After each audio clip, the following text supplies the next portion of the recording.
Hello అండి అందరికీ. హాస్టల్లో మేము బగారా రైస్ ఎలా చేస్తాము అనేది ఈ వీడియోలో మీకు చూపిస్తాను.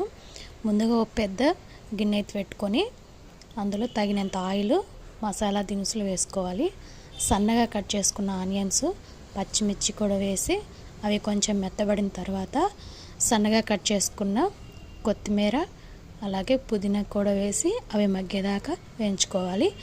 కొద్దిగా అల్లం వెల్లుల్లి పేస్టు, ధనియా పౌడర్, గరం మసాలా, రుచికి తగినంత ఉప్పు కూడా వేసుకొని వాటిని బాగా మగ్గనివ్వాలి. ఆయిల్ పైకి వచ్చేంత వరకు మగ్గించుకొని ఒక గ్లాస్కి 2 గ్లాసుల వాటర్ పోసుకొని బాగా మరిగించుకోవాలి.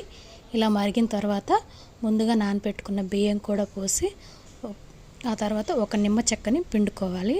అప్పుడు అన్నం పొడి పొడిగా వస్తుంది. మూత పెట్టుకొని ఒక 10 నిమిషాలు ఉడికించుకుంటే ఇలా అవుతుంది. ఇంకో 10 నిమిషాల్లో మనకి బగారా అన్నం రెడీ అయింది. ఇలా అండి, సింపుల్ అండ్ టేస్టీ. వీడియో నచ్చితే లైక్ చేసి సబ్స్క్రైబ్